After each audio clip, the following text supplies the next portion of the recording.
transmitter. Transmitter, yeah. Where the transmitter is on, ladies and gentlemen. We have cranked up the grid. We have dipped the plate, peaked the grid. The transmitter is on the air. WeatherBrains 469 for January 19, 2015, back on our Monday night schedule here. And this is the pre-show. This is not the show. You know that, longtime viewers. The actual program will begin in 6 to 10 minutes if we're lucky. Everybody gets a big belly laugh on that one. So, John, I feel your pain for the Packers, man. I thought about you. I feel your pain. I don't know what to say. It's been pretty grim around here. I am so sorry. I mean, I am so sorry. I don't know what to say. I mean, as a long-suffering NC State fan, I can tell you that we've suffered through that so often that there's a name for it, and it's NC State stuff. Except we don't say stuff, we say something else that starts with the letter S. So we feel your pain. It's like losing your best friend. I just can't describe it. But you gotta admit, it was a good game. Well, up until the last 5 minutes, yeah. No, I thought when Green Bay kicked the field goal, it was going to overtime, and the Pack had it. But wow, losing the coin flip in overtime is not good. Not in the NFL. Not in pro football. No. It makes you almost long for the college overtime in football, which is also equally terrible. So, James, our guests are standing by waiting for invites. Yeah, I'm in the process of ringing them up right now. And, Brian, I just sent you an updated bio and pic for our primary guest. Okay. In addition to the email, you can replace what I sent you before with what he just sent. There it is. I made it up, and it would be okay, but he had one that he had already written up that was better than the one I wrote. So this is gonna be fun. Oh man, let the geek out begin. Oh yeah. Well, Nate, I gotta tell you to start. I was just watching on the tube Red Tails. You ever seen that movie? No, I want to, but I haven't seen it yet. Oh my goodness, fantastic! I don't see movies anymore. I have these things called children, and for watching a movie, it's got to start with that animation of the Disney castle, and then there's a princess or an ice queen or something is involved, and so it's sort of going back and forth between right now. It's going back and forth between Rapunzel or Tangled and Frozen, and yeah. Well, let me tell you, there is life after young kitties. Of that I'm certain, and don't get me wrong, I love my kids, and we have healthy kids, we have generally happy kids, and that's great. I mean everything beyond that is icing on the cake. Oh, but sure. Wait till they start throwing the icing around the house. That's. Yeah. I hope to be at about 6,000 feet when that happens. By the way, I get some funky noise from somebody here. Yeah, I think that's Paul. It sounds like we're picking up some. It's almost like a vacuum cleaner. Oh yeah, that's probably my laptop's running the fan pretty hot right now. Ah. Okay. How loud is it? It's probably a situation. Paul, if you could just kind of mute when you're not talking, that will help.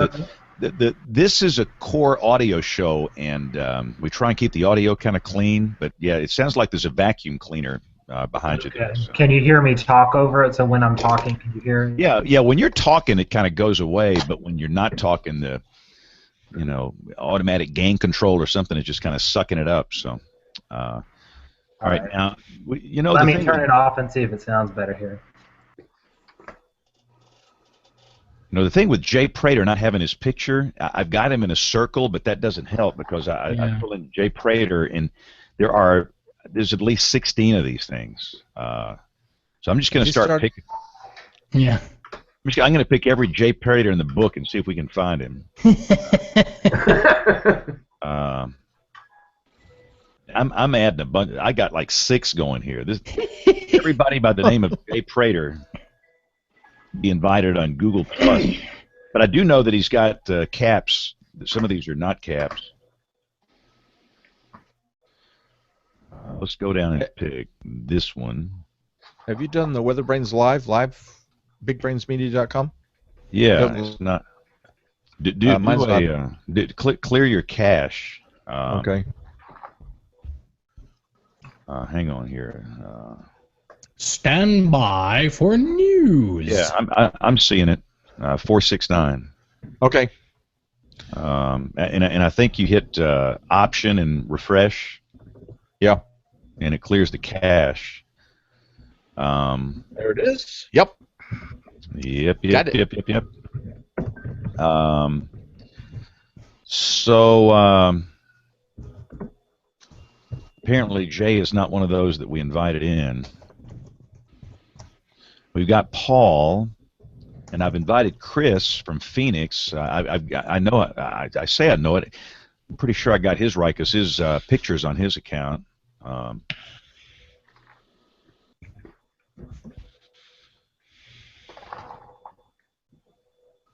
did. Chris Dunn. Yeah, I did a test with Jay today, so he should be good. Didn't do one with Chris, but he's done Hangouts before, I thought so.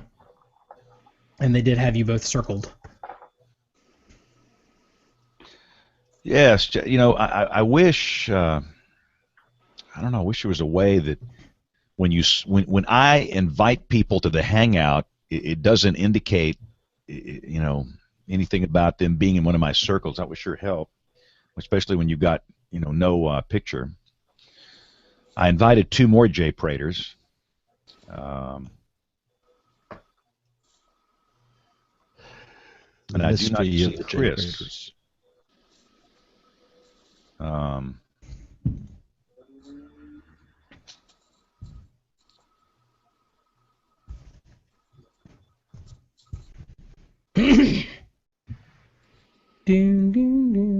So we're missing Rick Smith's video. Rick, can you hear us? Yes, can you hear me? I'm going to be audio only tonight. Yeah, no, your audio's fine. Sounds good. Good. All right. Which means Rick is probably in the nude. He's stealing bandwidth. Hey, where's Bill tonight? Big zit on my nose. That's what it is. Oh, a zit. It's either a zit on his nose or he's in the nude. We don't know which one. So. Yeah, let's change the subject. You can do both. That's true. You can have a zit on your nose while you're in the nude, and that would be a really good reason to turn your camera off. Where's Bill tonight? It's neither. Oh, he's got some big meeting. Yeah, Bill has become a socialite. I don't know. He's dumped us. He may be firing somebody else. Who knows? Yeah, he travels around firing people. All right, so Chris Dunn just sent me a note. Says he's trying to figure out how to join the Hangout. You guys want to see the view from the second highest peak in Oklahoma? No. Didn't know Oklahoma had peaks. I know. This fascinating mountain range called the Wichita Mountains in southwest Oklahoma. Really? I thought they just had overpasses. It's that's a good line. I see John? what you did there. Yeah. You better get on the stick. Pennsylvania still only has 3 subscribers. Ah, gee. This Mount All right. Scott is 2,464 feet. In Oklahoma? Yeah. It's fascinating. You come up 44, and they're there off to the That west. thing looks like the Dead Sea down there. It looks like a bunch of armadillos in the foreground. Those are boulders right at the top at the summit, and then there's a little lake next to a bigger lake, Lake Latonka. This one is Lake Elmer something. Fud. There's something awfully screwy going on around here. You rascally rabbit. Beautiful, just beautiful. We went on a hike, and boy, did we have a good time. It's just gorgeous there. Wow. Did you put the camera up there yourself, Kevin? You can drive up. Oh. That's from my DSLR. Oh. I thought you had a Skycam up there. No, that would be nice. Yeah. Well, make it so. I don't think there's any facilities to accommodate that. Get it? Make it so. Hold on. So we have a Chris Dunn and a Chris Dunn weather. That's interesting. I don't know which one he is. I only see the Chris Dunn weather when I invite him here. Hello to our cable television viewers. We are live on television. We'll start the show here shortly. There's only 4 minutes here. I mean, come on. We just don't ever do on time. It's not our mode of operation here. Yeah. Here's the view looking in the other direction. That's Lake Latonka. Lake Latonka. It's fantastic. There's a giant windmill farm just to the north of there, too.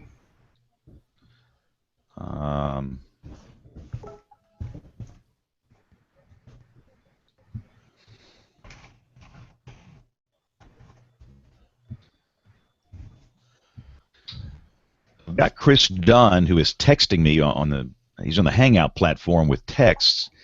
It says try Chris Dunn weather, which I have done. And Nate, if you got Jay Prater's email, you can drop in the chat session. That would be good. That's one of my favorite spots. We added his profile pic. All right. Well, I have all my whole lot. But that's a good shot. We really enjoyed it. It's beautiful. Boy, it was windy though. Yeah. Yeah. Well, at least it was a pretty day though. Yeah. Did you go yesterday? Saturday. Did you go to Mears? Yeah. Did you? Did you get the Mears burger? Or? We did. Yeah, between all three of you, right? You're just okay. I mean, we're exceptionally glad we did it because it's one of them. You know, you have to do things. Yeah. Who is Kevin talking to? Is he talking to us? No. I mean, it just dawned on me. He's talking to some bozo in the studio. Great. Yeah. For the heads up. Yeah, we're going to mute him for a second. Mr. Prater, can you hear us? Yes, I can, James. Mr. Prater, loud and clear. Loud and clear. Mr. Dunn, can you hear us? Yes, I can. Am I loud and clear on your end? Oh, yeah. Boy, this is great. And not only do we have pilots in this group, but we have pilots with manly radio voices. This is going to be the best sounding WeatherBrains in history. We got some big pipes on this show. I feel so inadequate all of a sudden. Nate Johnson, you are cleared to land. Oh, man. All right. Well, let's get this thing. Now we lost James. We lost James. Stand by. Well-oiled machine. Has that ever happened? That's wild. Has it ever happened? Yes. Of course it's happened. Jeez. Are you kidding? Well, just seeing if you're awake. All right.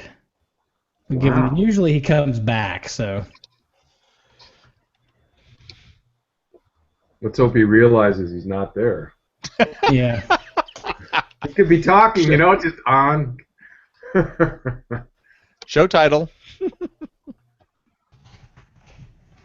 Whoops. Helps if I FTP it, doesn't it? This is very weird. I have two new computers in my little position here. I have one that I literally inherited. It's a Windows 8, fairly new Windows 8 machine, and that's what I'm running the Hangout on. And then I've got my new work laptop, which is what I'm doing everything else on. And to get a new angle of my little area here.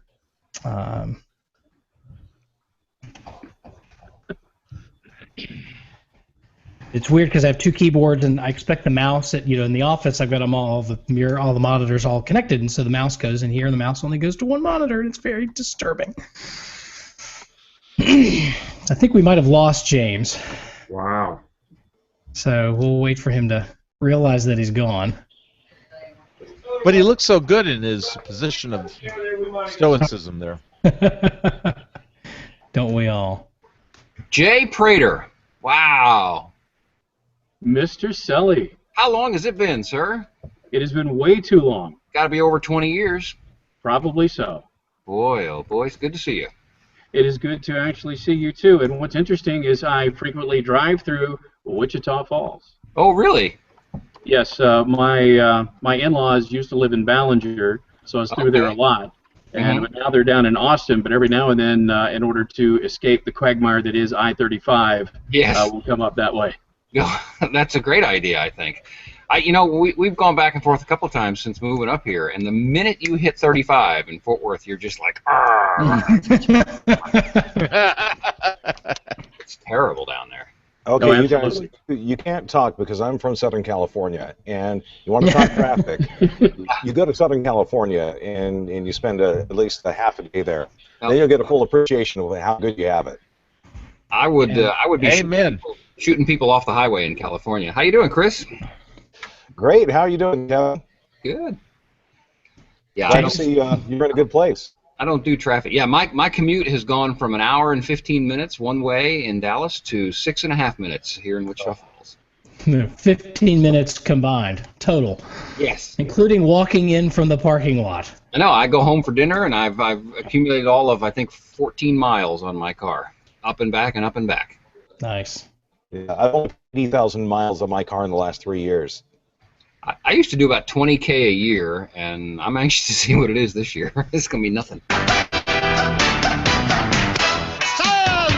right. Sorry. Let's get this thing started. I had to do something here. We were busy talking while you're fooling around with music there. I know. All right, stand by. Here we go. Record and record. And here we go in 5, 4, 3, 2, 1.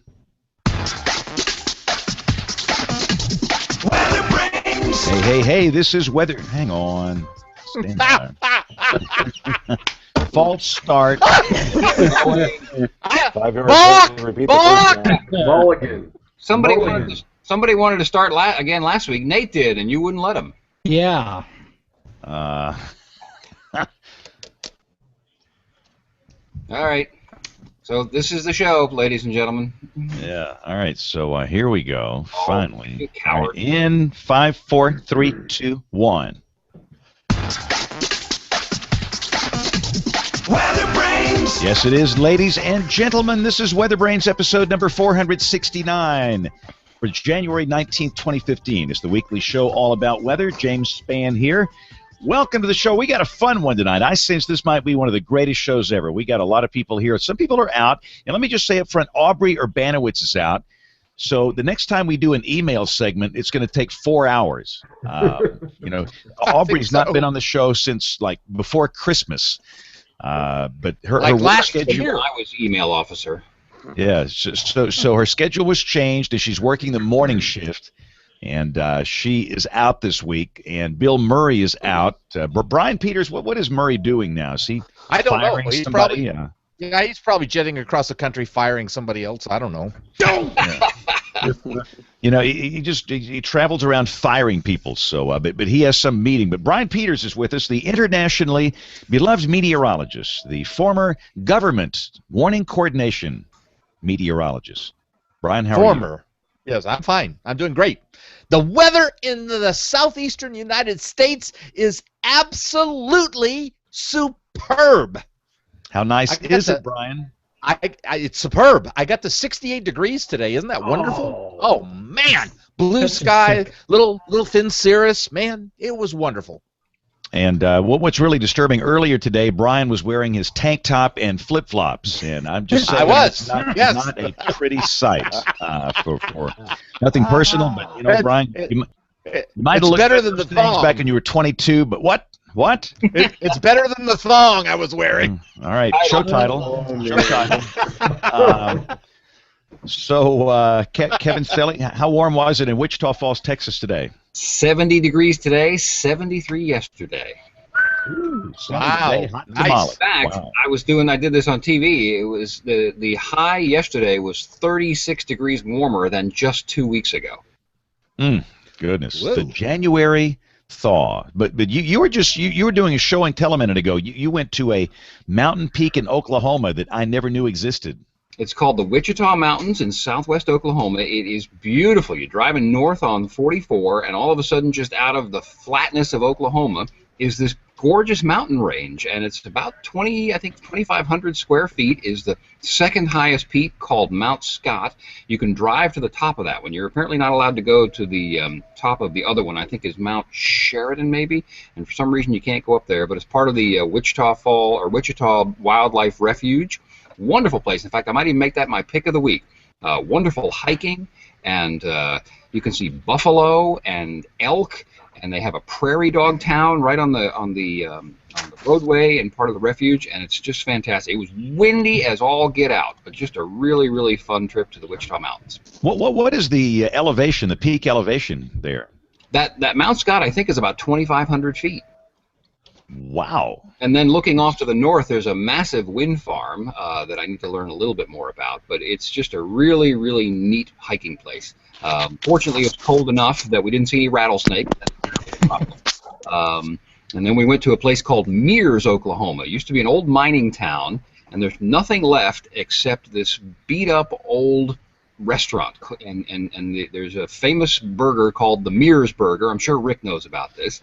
It's a 14-inch hamburger, and I can see Nate going, "What?" It's a 14-inch hamburger, and Shut up and take my money. Yeah, it's a legendary place, and Wow.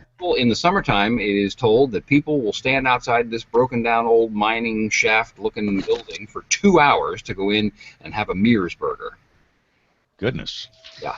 We needed our next remote from the Mears Burger place. Oh, that would be great. Let's go to Wi-Fi for Brian. Rick Smith, have you ever had a Mears Burger before? In all my time here, no, I have not. Come had on, one. Rick.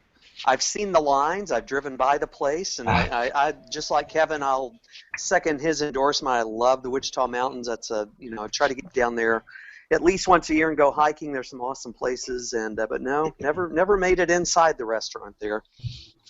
Yeah, it's just beautiful. And James, before you move on, because I have to go do my 9 o'clock show here in a minute, I might actually have some substance to bring next week, because tomorrow I'm That'll be hoping. a first. Yeah, I know.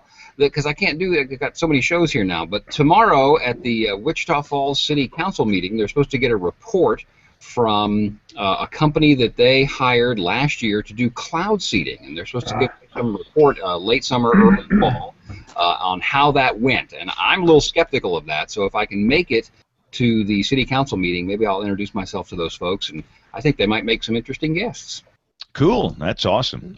Nate, you were talking ugly about Kevin, but and by the way, let me just say this too. For those watching on the YouTube side or the video side or on television, Rick has no video this week. He has audio only, and we were all debating what's the why is Rick hiding tonight. One idea was that maybe he was in the nude. The other idea, he had a pimple on his nose. We don't know, but for those of you listening, you'll never know. So. It's fun to just hear the speculation, so I'm just going to let it go. There you go, mystery man. We've got Dr. John Scala in Lancaster, Pennsylvania, who is down, depressed, sad because the pack is out. John, I am so sorry. I wish I could do something to help you. So do I, James. Talk about a grim 24 hours. I mentioned before, it's like losing your best friend. The prize is right there, and 5 minutes later, you're as dejected as you can possibly be. But let me say, I thought the coach and the players, they were so gracious after the game. It was just class. It was class all about it. So well, it is a class organization, and that's one of the reasons why I've been a fan for 35 years. That's the way they are. They've always been that way. Yeah. In fact, and by the way, over my shoulder, right? That's Bart Starr. That's my autographed picture of Bart Starr right there. There you go. And, you know, Bart Starr lives literally in the same development here as the television station. I mean, I ought to bring him down. You know, Bart's in poor health, though, but Yeah. I see his wife from time to time. But if he I would love to get him on the show just as a surprise for Dr. John, having Bart Starr on the show. Make my day, Jen. We need to go to his house, James, and just do it. Yeah. We could just take, you know, we could get some camera and some lights down there, and he's the nicest, kindest man in the world. He is fantastic. And by the way, Dr. John, I understand you got bumped from the Weather Channel this weekend. Boo. A little bit of an ice storm. Did you hear about this storm in Philadelphia? You know, It was horrible. I saw that YouTube video today. It was horrifying. 60-car pileup on the Schuylkill. There were fatalities. All the bridges going into Philadelphia were closed yesterday. Wow. But John was scheduled to be on Marshall Shepard's program Sunday morning at 11:30, and they recorded this at the AMS annual meeting. So when are they going to rerun this thing? Do you know? The initial word I've heard is sometime in February. Okay, well, that's not too far away. Not too far. So, Preempted by an ice storm, huh? Yeah. Nate is going to be running the show tonight. Nate, bring in our guest. This is going to be a fun show. All right, this is the long-awaited aviation special for WeatherBrains. I've been wanting to do this for a long time, and have a couple of excellent guest panelists and a guest that I think are going to be really interesting for us. I want to bring in our guest panelists first. Our first panelist coming to us from the Mountain Time Zone. We'll start on the left and work our way inland here. Chris Dunn is the chief meteorologist for CBS 5 KPHO TV in Phoenix, Arizona. He's also worked in Miami, Fort Myers, and Chico. He's got a bachelor's from Cal State Chico, a master's in aviation safety from Embry-Riddle. He's an instrument-rated private pilot, and he is a CBM and NWAC holder. Chris Dunn, welcome to the program. Oh, I worked in Salt Lake City, Philadelphia, and Denver before coming here to Phoenix. Well, and I stole your bio off of your current station's page, so it sounds like they need to update it there. Well, I think they have all of that in there, too. All right. We're not technically in the Mountain Time Zone. We're in the Arizona Time Zone because That's right. daylight saving time, we don't observe that here. So we never have to figure out how to change the clocks on the VCR. You just have to, watch for your television programs at a different time of day, right? Oh, no, I'll come on at the same time. Wow. We keep everything the same here. So, yeah, it can be a little bit confusing if you're on the edge of one of those time zones. Sort of like living in Indiana. All right, our next guest will move into the Central Time Zone, and I know he's in the Central Time Zone. Jay Prater is the managing meteorologist with Cake, K-A-K-E TV. And by the way, if you ever have a time, do a Google search for their entry for the best set design, Emmy or something like that. It explains their set, and he talks about all the different repeaters that they have, including one, it's my favorite call letters ever, Cupcake. This is great. He's been in Wichita for 11 years. He's worked in Nashville, Huntsville, Birmingham, Panama City. He's a ham radio operator, extra class, which is higher class than me by like an order of magnitude. Also a licensed private pilot with multiple endorsements for tailwheel and hyperfour, all that kind of stuff. And he owns his own plane. I think Chris does too. I didn't get a chance to ask him, but no, Chris saying no airplane there. So, but Jay has an airplane, and it makes me jealous whenever he flies it. He's also a CBM and an NWA SEAL holder. Jay Prater, welcome to the program. Thank you. First time on the show, and honored to be here. Oh, chosen one, Mr. Dave. Thank you very much. Good to have you here, and glad we could work it out. Our main guest for tonight is here in the Eastern Time Zone. He's actually just up the road from me, just a piece. He is a senior meteorologist investigator for the National Transportation Safety Board. He's been with them since January of 2011. Before that, he worked for the National Weather Service and did a couple of tours of duty up in Alaska. So he's seen both ends of the country, I think. He's done a number of accident investigations, more than 200 of them, including Asiana Flight 214 in San Francisco, the one that clipped the end of the runway and had some fatalities there. Caribbean 523, Southwest 1919 in Chicago, and a number of general aviation accidents. And I want to talk to him about the impact of weather in aviation. Paul Suffren, welcome to WeatherBrains. Thanks, Nate. Thanks for letting me be part of the show. I'm excited to be here. So tell us a little bit about the life of a meteorologist with the NTSB. When I met your wife before she was your wife, she was a student here at NC State, and when you guys met and then you moved to the NTSB, I was thinking it makes perfect sense that the NTSB would have meteorologists, but I'd never thought about it before. So tell us a little bit about what you do for the NTSB and what a typical, maybe a day or a week in your work life is like. Absolutely, yeah. So there's 3 meteorologists. I'm one from the National Weather Service background. We have an individual that has a background in out of dispatch, and he was formerly with TWA, and then we have another person that is with the FAA. And mainly what I do is investigate the weather as it relates to general aviation accidents. I say that's about 90% of our work. The other 10% is between the commercial jets, mainly incidents there, and then we have a part of the NTSB deals with large highway accidents, large marine accidents, and large pipeline and railroad accidents. So I deal with those.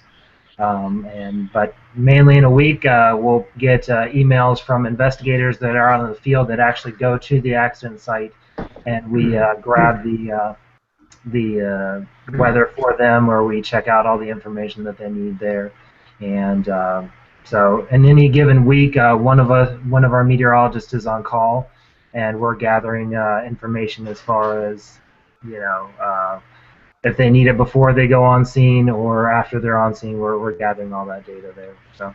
And you were telling me last time we got together that they have go teams, and when you're on call, you're expected to pretty much hop on a plane at a moment's notice. Tell us about what a deployment would look like for an NTSB meteorologist.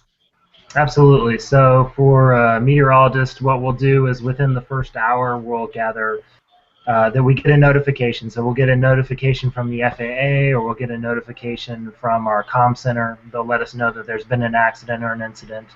We'll, first of all, for the first 30 minutes, we'll gather, all the data. So I was taught using synoptic meteorology, you do a kind of a scale-down approach. So I'll get all the synoptic weather, and then down to surface data, radar data, and all that. And then from there, I'll contact the investigator in charge and kind of give them a background as far as, what the weather do we think I need to launch as a meteorologist. And if I do need to launch, then I will head to my airport of call, which in this case is RDU, and I'm supposed to be able to be there within 2 hours to get on a plane to go to the accident site and go from there, gather data at the accident site. And how long would you typically, let's say for a general aviation accident, which is, you said, about 90% of your aviation work, about how long would you expect to be on site before you'd head back to the office and then work on paperwork? Usually about 2 to 3 days. So I'll typically head to the accident site for a little bit, and maybe a half day or a day, and then from there I'm headed to the folks that made the call as far as the weather, as far as the forecast information, so whether that be dispatch or whether that be a National Weather Service forecast. So I'll go to the Air Traffic Control Center or the National Weather Service office from there and gather all the data that's perishable. So some of the data that's perishable is the most important thing that we need at the time of the accident. And then you wrap that up and head back to the office, and you're telling me about the amount of time it takes to pull these reports together and document basically the meteorological setup. Walk us through what you would do once you get back from a deployment. Yeah, so we'll have all the on-scene data and all the perishable data from there, and then from there it's just categorizing exactly what we need to look into as far as the weather. For example, if it's an icing accident, I'll see if I can get the weather radar data. If there's something available there, we'll pull all the SIP and the FIP data, which is the category of icing potential that's available from the Aviation Weather Center. We'll look at computer model data. We'll categorize all that. We'll look at all that data for. It takes about 2 to 3 months typically, and we'll put that all into a report. I will send that report to an investigator in charge, who will be the person that will, as far as double checking all the work there, and then they'll gather. I'm not the only report they need to review. There's about 10 or 15 other reports from other individuals. So we have air traffic investigators, engine investigators, research and engineering. So all those reports will go together into one final report that the investigator in charge will then put out to the public. And then once that happens, the report goes out, the board may meet in some cases, and then will decide, take all the information that you provide and decide what they think the cause of the accident was and what the contributing factors were. Yeah, so what the investigator in charge will take, he'll take the 15 reports or so that are available and categorize all that into about 2 to 3 pages of a factual report with a little bit of analysis, and we'll come up with a probable cause of the accident. And then they'll submit that to the board members, of which we have 3 now, but typically we have 5, and those are presidentially appointed. And they will vote on the probable cause. And from the probable cause, they'll either vote yay or nay on the probable cause, and from then, once they vote on the probable cause, then that report is considered official. And so from looking at the weather-related accidents that you've dealt with, what's the number one thing that gets pilots in trouble? So that's kind of a twofold question. As far as the most accidents and incidents we see, that's adverse winds. So tailwind, landing with a crosswind, but most of those accidents are not fatalities. Most of those accidents are somebody would go off the end of the runway. There's some damage to the wheel, what's called substantial damage to the aircraft, and those typically don't lead to fatalities. But as far as fatal accidents, typically the highest that we see is VFR into IMC, or visual flight rules into instrument meteorological conditions, whether that's flying clear of clouds and then going into 2 clouds, or flying into a thunderstorm, or any number of those accidents. Now, part of your job when you deploy is to actually visit, in some cases, the National Weather Service office that may have issued the terminal aerodrome forecast for the TAF and whatnot. What sorts of things do you look for when you go to visit them, and what kind of a reception do you get?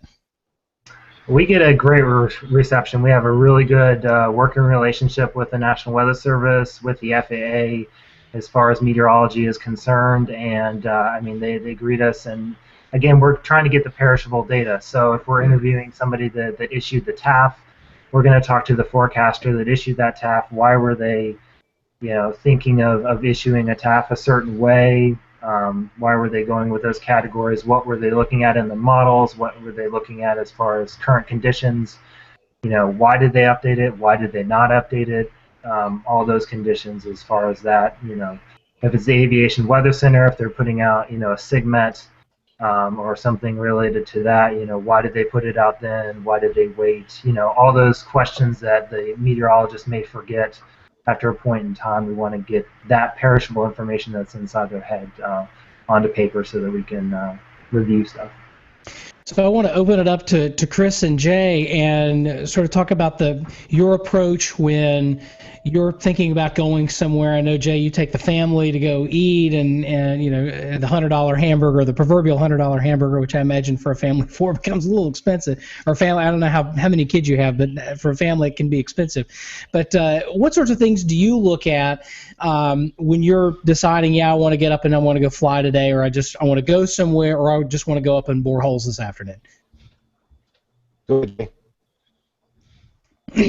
So, Chris, you want to go first? Sure, I'll go ahead and go first. I look at forecasting the weather for a flight like I do forecasting the weather for any situation. First, you look at it, the big picture, and then kind of narrow it down and find that window of opportunity. A lot of us are fair weather flyers, especially here in Arizona. Don't get a lot of that IMC or instrument meteorological conditions. And when we do, usually it's not something that you'd really want to fly a small plane in.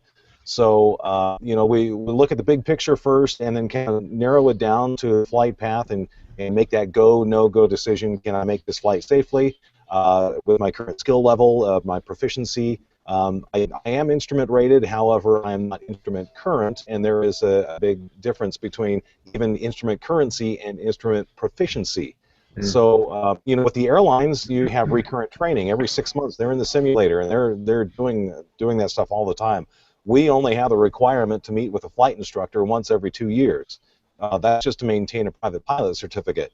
To maintain your instrument currency, you have to, within 6 months, fly 6 approaches and holding and tracking and intercepts and stuff like that, which sometimes can be difficult to do if you don't have a safety pilot, you don't have a simulator, and you don't have a lot of really good quality instrument conditions around.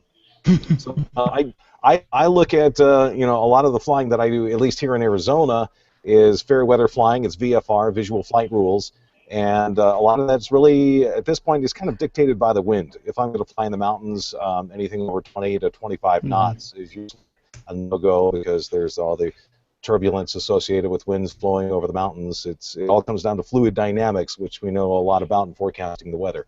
And so that's I start usually a few days out and then kind of narrow in on that day that I'm going to plan my flight, and then I'll make that decision. If it's a clear-cut decision, then usually the day before. But a lot of times here we have the luxury of having a lot of flying weather days per year, so we have that working for us. Jay? Well, I'm a fair weather flyer, and basically what I'm most concerned about is visibility and ceiling and what I'm comfortable with my skill level. I don't hold an instrument rating, and the primary reason is I wouldn't fly enough to keep it current. And the last thing you want to do as an instrument pilot is try to fly on instruments when you're rusty. So that is just not going to happen. BuffKit is a great model visualization tool. So basically I'm looking at cloud layers at that point. I'm looking at the potential for visibility issues. Now, when it comes to wind, I live in Kansas, so the windy days, they don't stand out. It's the calm days that stand out. So if you can't fly in the wind, you can't fly in Kansas, basically. So unless it's a 90-degree crosswind in excess of 20 knots, that's the only reason why I'm not going up on any given day. I went up to visit the Goodland National Weather Service office last spring. The only decent weather day I had in a work day. The wind was straight out of the northwest, hit me in the face at 40 knots the whole way. Took me over 3 hours to fly from Wichita to Goodland. But you know what? I'm going to make that flight anyway. Now, the return trip was awesome. It was less than 2 hours to get back, and that's when you really, that's when flying a Skyhawk is truly a mode of transportation when you have a 40-knot tailwind.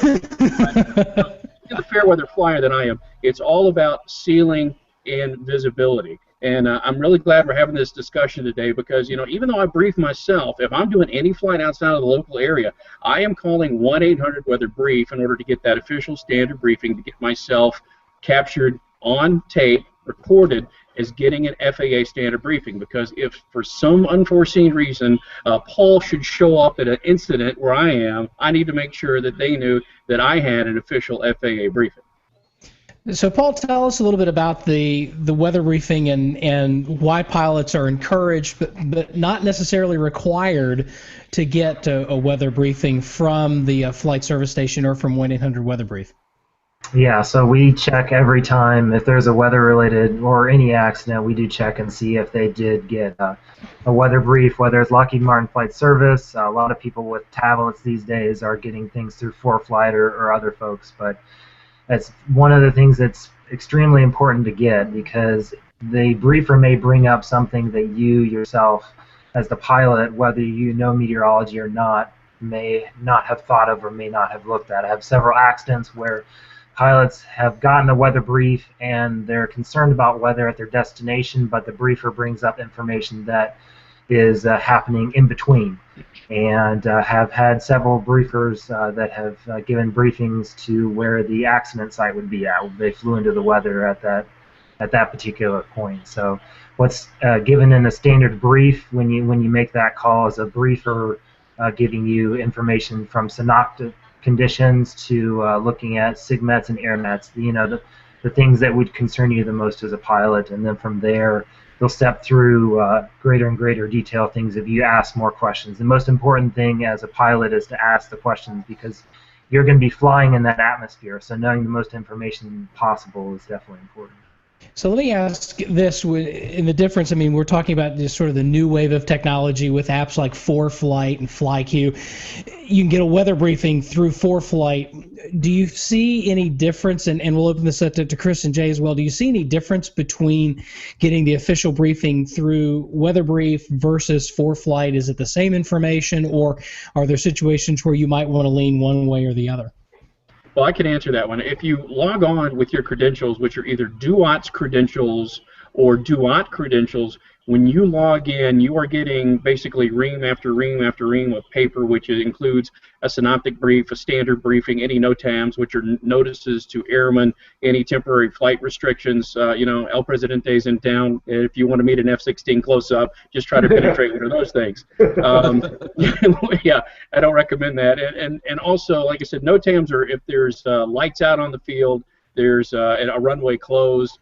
All this information is the same data that is given to the 1-800 Weather Brief professional briefer. So it is the same exact data, but by calling 1-800 Weather Brief, you also get, you go beyond just the text, if you will, as far as radar trends if they're looking at those types of data. But if you log on with your credentials, that is also something that is recorded, and the FAA and NTSB has a record of. Nate, I want to just kind of clarify something that you said earlier. You said that as pilots we're not required to get a weather briefing. Actually, if the FAA shows up or NTSB shows up at the crash site, the first thing they're going to ask is, did you get a weather briefing? Because we are required by the FAA to be familiar with all aspects pertaining to that flight, which includes weather. And if it's a clear blue VFR day, I still have to get that weather briefing just to cover myself. So, Jay is right. You can get your weather from any of these sources on your smartphone or on your iPad, or you can log in with your DUATs or DUAT ID and get your briefing. The same information the briefer would be giving you. However, sometimes, and it's probably less now than it used to be, say 15, 20 years ago, sometimes they can offer some local knowledge. For example, when I was flying in Colorado, there was a geographical feature called the Palmer Divide.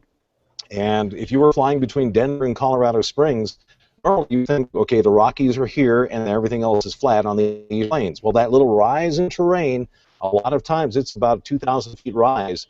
Clouds would gather there. You have some orographic lifting that goes on along that divide, some really nasty weather. I always call it the birthplace of some really nasty hailstorms. Elbert County's special that will eventually end up in Jay Prater's backyard.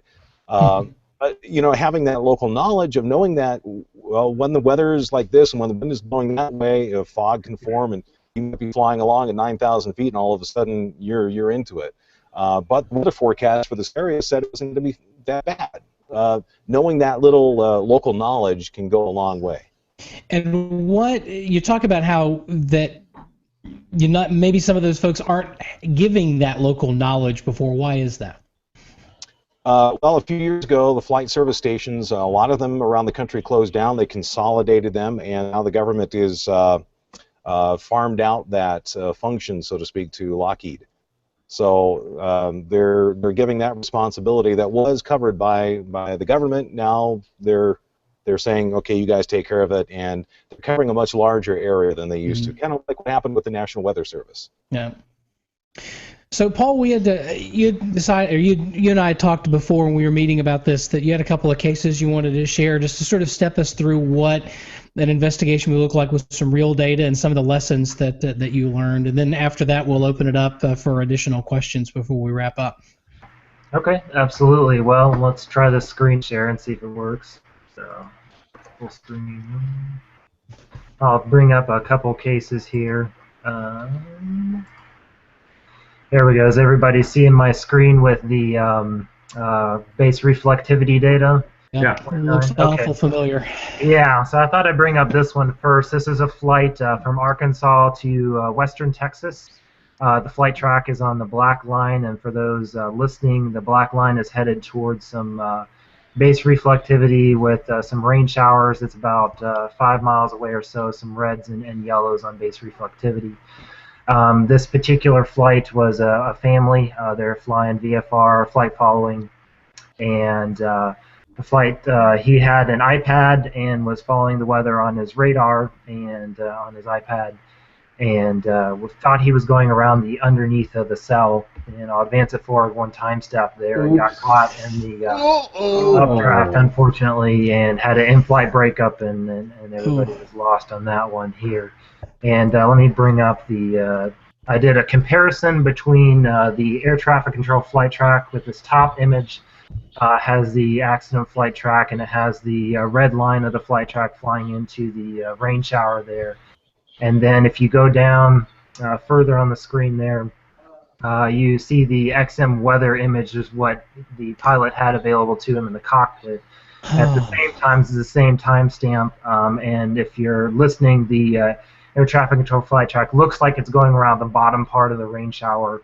But if you look at it, and the NTSB issued a safety alert as it relates to this data, that a lot of pilots know when they're using their iPad that there is some delay as relates to the radar information, but they're just thinking about the volume scan going up. They're not thinking about the actual difference between the timestamp that the provider, whether that's XM weather, whether that's ForeFlight, any one of those, they have a particular timestamp when they're compiling their composite weather radar data or anything like that, and you as the pilot don't know the difference between when they're ingesting the weather radar data and when they put that timestamp on there. So there's like an unknown piece of time in there where you as a pilot don't know, how long that's been, and we've seen anywhere from 5 minutes to 15-minute old data in that particular case. In this case, it was about 8 minutes old. So there was rain showers firing on the southern end of the line here, and this particular flight flew into that one.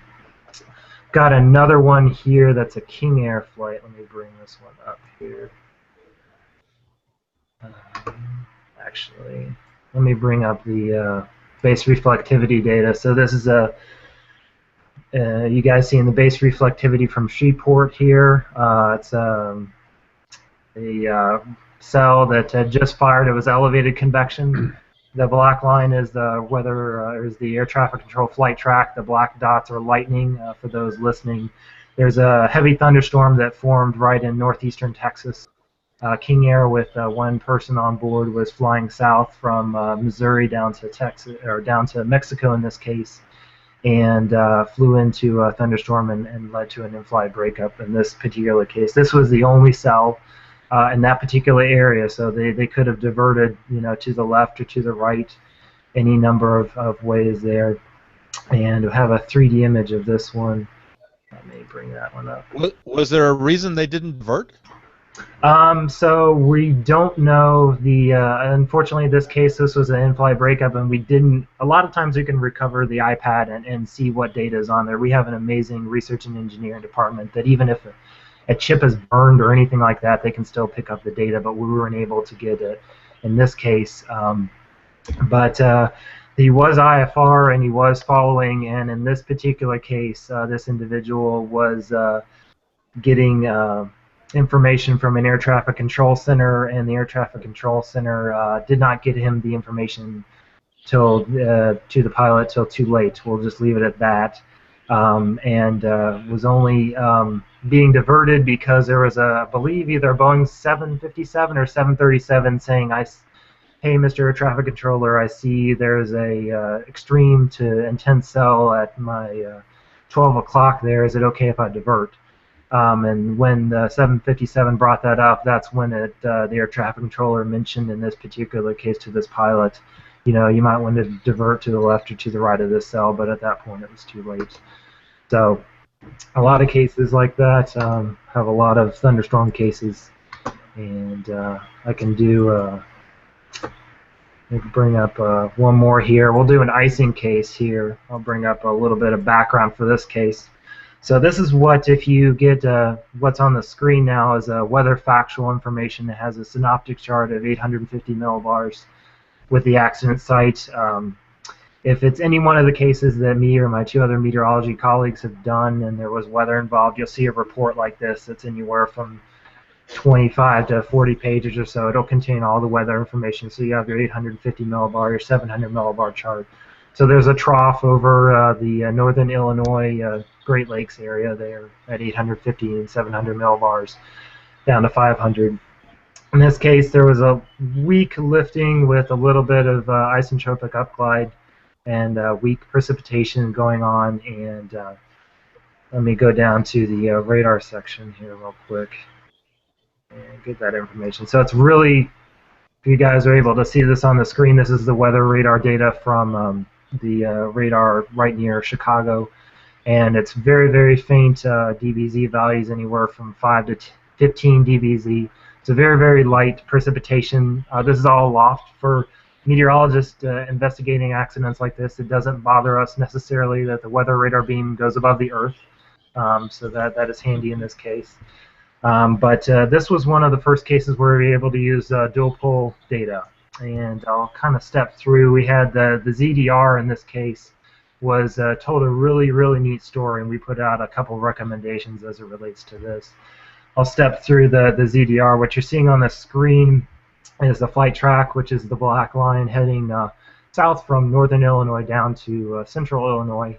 It goes over a particular AWOS site there, and I'll discuss that in a second. But on the ZDR values, you'll see most of the areas are gray, which is right around 0 ZDR along the flight track. But towards the west of the flight track, you see ZDR values that are between about 0.5 and 1.5 or so.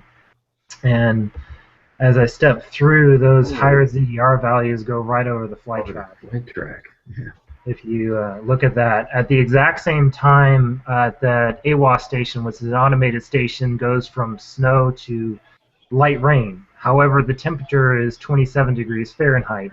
So if you're getting light rain and the temperature is 27 degrees Fahrenheit, that's definitely not light rain, it's freezing rain.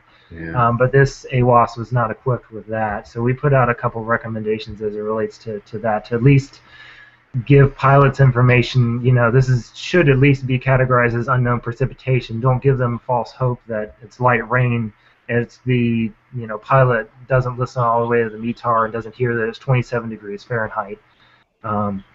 This particular medical helicopter in this case flew into icing conditions, lost control, and lost the pilot and two nurses in this case, unfortunately. So it's definitely a tough one there as they're flying in this light precipitation. So let me ask you a sort of a human question. I mean, we've gone through just 3 cases, and all 3 of these involve death. How do you deal with that as a human being? That's sort of your job to follow up and research and learn. But how do you guys, as investigators, deal with the sort of the morbid aspects of your job? Well, it's definitely not the part of the job. I'd much rather be discussing things on the front end with pilots, with like the pilots we have on today. Talking about the weather and what they should look at beforehand, or just talking about general things. But yeah, we have a really good, really hardworking regional investigators that go to accident sites. I don't typically go to an accident site, so I don't have to deal with that as head-on as a lot of those folks. We also have a very good called Transportation Disaster Assistance, or TDA, and they provide support to all the families. This came out of one of the cases, I believe it was Colgan, where the families weren't getting a lot of support there, and so we have the TDA division, part of the NTSB, and they provide a lot of information to the families and to those that need to know hand, particularly before the media or anything like that, and they help out quite a bit, but they would be available to us if we needed help in any case. But we have a lot of hardworking investigators that go to the accident site to deal with this much more than I do on a daily basis. So. Yep, Nate, the end goal of, and I'm sorry if I'm stepping on your toes, Paul, but the end goal of any investigation is to not assess the blame or to play the blame game, unless you're an insurance investigator, but it's really to try to find out what happened and to prevent that from happening again, be it a mechanical or structural or a training or a weather-related issue. If there's any way that we could find to prevent something like that from happening again, then that's what they're trying to do. For example, all of the microburst accidents that were happening in the 70s and the 80s, the Delta in Dallas 1985, that really spurred on the low-level wind shear alert systems. And I believe there's only been one wind shear accident since low-level wind shear alert systems have been instituted across the country. That was in Charlotte, North Carolina. But that really made a big difference. That's true. Yeah, a lot of our investigations, yeah, exactly like you said, are to prevent other accidents and incidents from happening. So if there is a mechanical failure, we don't, as the NTSB, assess any blame or anything like that. We're just trying to find the probable cause and then issue recommendations to help prevent that from happening again.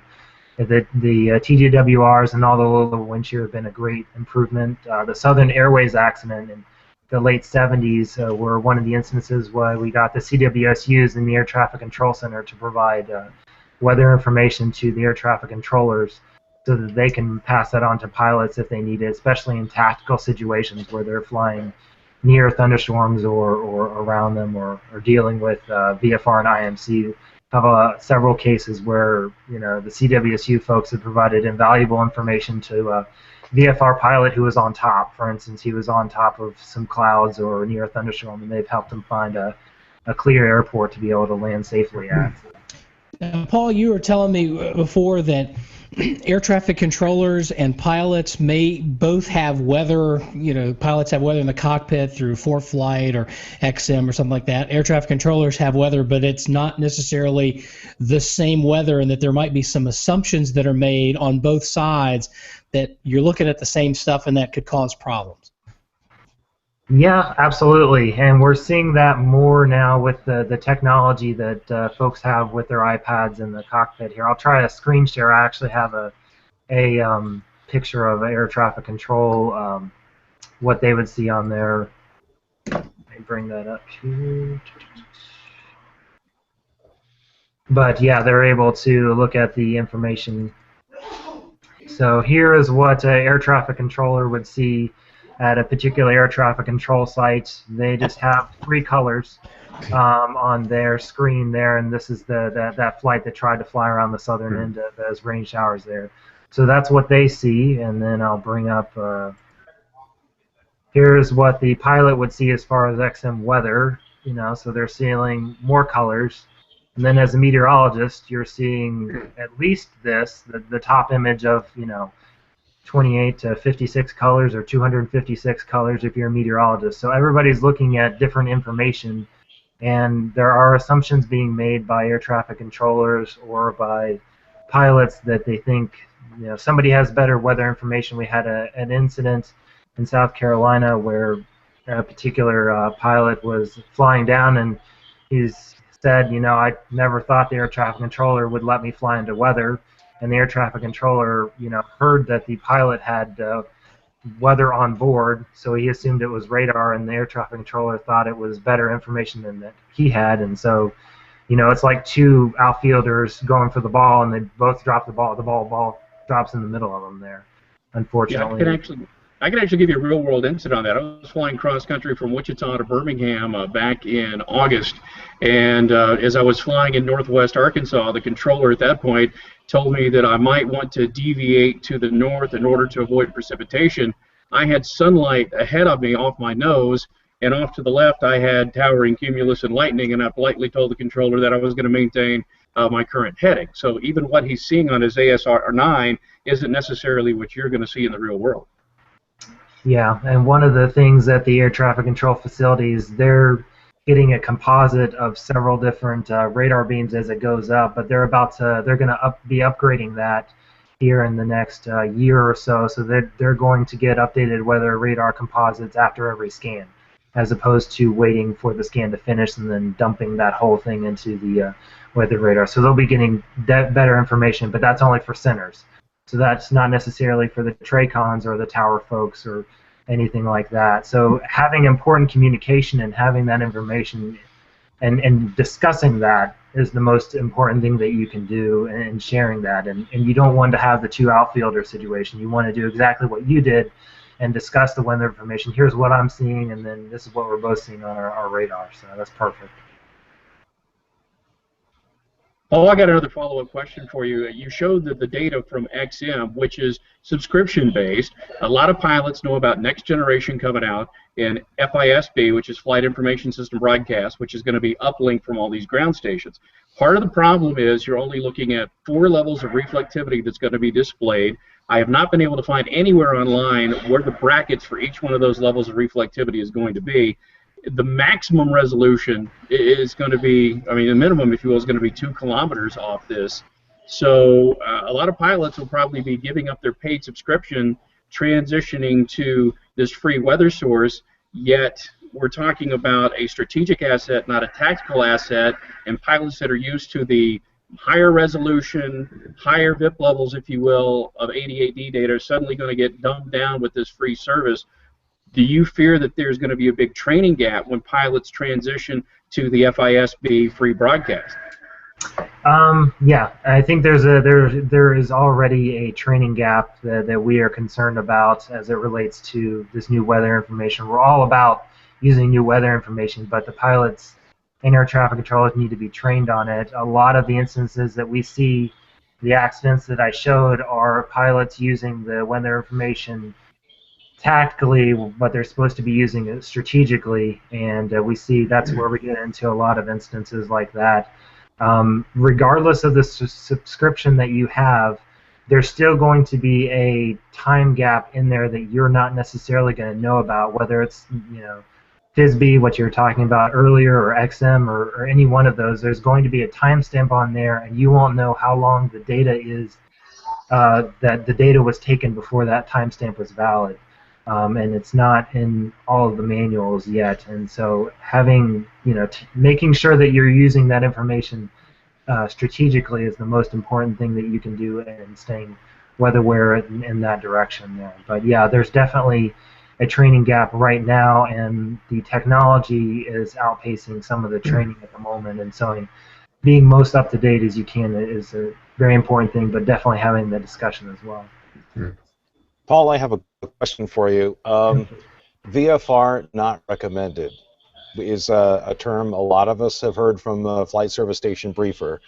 I know a lot of them tend to be a little bit conservative in making a forecast and when providing weather data, weather information to maybe some pilots who aren't quite as weather savvy as us all here.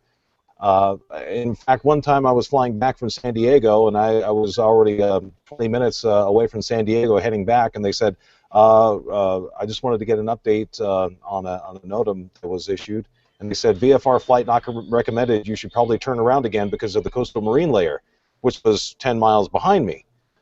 Is there been any discussions with the NTSB and the FAA about maybe taking too conservative of an approach, and the pilots hearing this all the time and just discounting that and saying, oh, they're always telling me it's going to be bad, horrible, and it's been fine every time, so I'm just going to go ahead with my flight, and because they're always, I hate to say it, they're always wrong. Yeah. But there could be a little sense of complacency built in there because they're always being told that it's going to be, they like to err on the side of caution, say, hold off, don't plan on this flight, maybe take it a little bit later.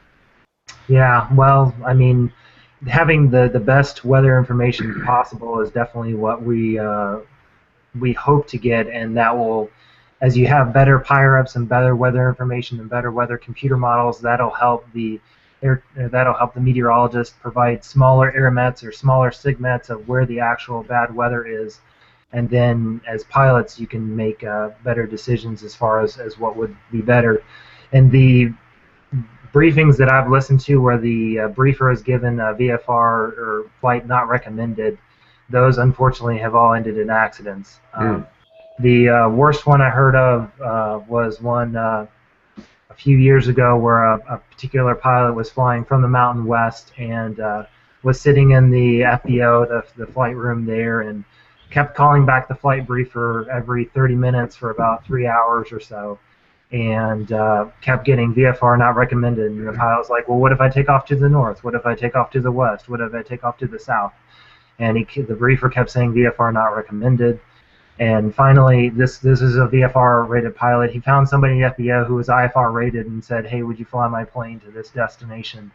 So they got up, they got stuck in IFR and snow showers and crashed in the mountains, and that led to 3 fatalities. And the reason that they were trying to get to that particular destination is the pilot just wanted to get a paint job done on his plane. So he couldn't, unfortunately, wait a few hours or wait another day for the weather to change so that he could go get the paint job done on his plane. So I know that the briefers do give VFR not recommended, and as pilots, it can be frustrating at times. Or if you see these massive airmets that cover several states and all that, unfortunately, they can be rather large and all that. But as pilots providing better PIREPs and better weather information, and the weather computer models getting better, that'll help make those areas smaller so that the the flying conditions will be better for everyone. So. John? Yeah, Paul, thanks. Thanks, Nate. Paul, what strikes me in this conversation is, let me give you a little background first. I've flown on 5 different research aircraft, both in the U.S. and outside the U.S., where we are purposely targeting towering Qs so that we can get measurements inside the updrafts, the downdrafts. And in fact, on a couple of flights in Florida, we actually had electric field mills on the aircraft so that we could measure the increasing potential and hopefully get out of the the Q before it became electrified.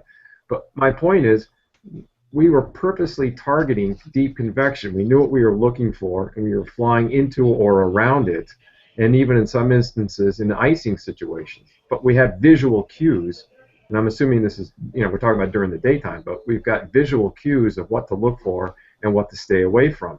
And it astonishes me how many of the NTSB reports that I've read where the pilots have gone beyond their expertise and have flown from VFR into IFR or into these marginal VFR situations when all they needed to do was look out the cockpit and say, I shouldn't be flying there.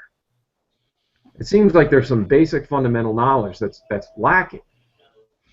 Yeah, and that goes back to, did that pilot get good training, when they were in basic school there?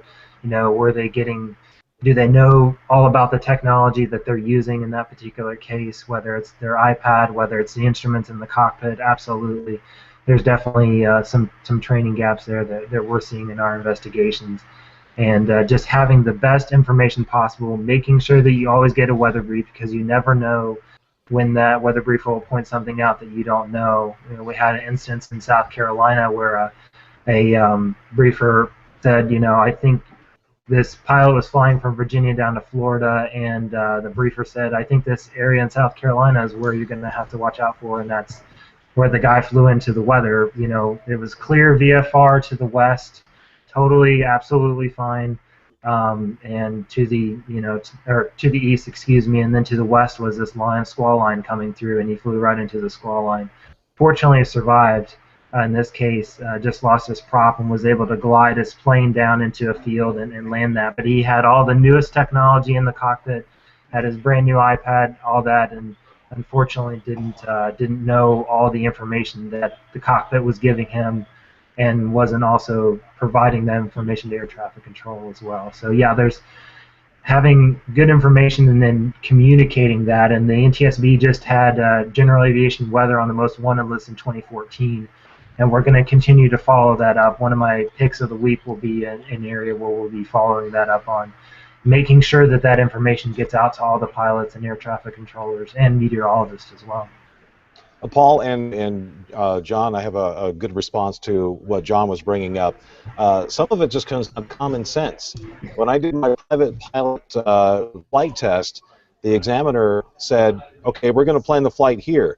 And what would happen if there was a thunderstorm smack dab in the middle of your flight path? And I said, well, I would divert. I would go somewhere else. I would go around it. And he said, I had a candidate who we went on our flight test, and we were heading right for that storm. And he said, I didn't say anything. And he finally questioned him, saying, are you going to fly into that storm? And he looked down at his chart, and he said, well, this is my flight path. This is what I have planned out. I can't deviate from this, can I? This is my flight test. Yeah, but there's a storm right in front of you. This is where you need to have good skills, good decision-making skills. But he was so focused on completing the task at hand, completing the get there itis, whatever you want to call it, that his attention was focused on just completing the mission and not using common sense and good decision-making.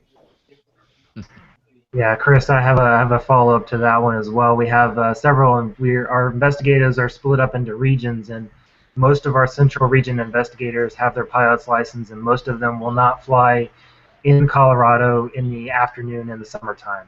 They've gotten caught in downburst, downdrafts, once a time, and that's one too many for them. And so none of them will fly in the afternoon in Colorado in the summertime at all. They'll all do morning flights if they need to. So.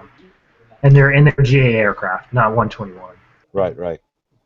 All right. Well, it's been a fascinating discussion, and personally, I could keep this going all night, but I know a couple of folks have to duck out and tend to television responsibilities and everything. So I know, Jay, you'd mentioned you needed to duck out. How can folks get a hold of you if they want to be in touch with you in there in Wichita or talk about your Skyhawk or anything else? Yeah, you can always tweet me at jpratercbm, and that's also my Facebook handle, jpratercbm. Those are really the two best ways to get a hold of me. I'm not a big Google Pluser yet. The market forces have not forced me into that nook yet. And you know what? Okay, you know what? If you fly enough, we all have experiences. And as a newly minted private pilot, I accidentally blundered into IMC for about all of 10 minutes before I broke back out. So, been there, done that, confessing my sin, and hope to never do that again. It's good for the soul and maybe bad for the career, but you live to tell the tale. Thanks for being with us, Jay. Appreciate it. Hey, thank you for the invite, and now I'm going to go back to my paying job. I have one advice for anybody who might fly with Jay.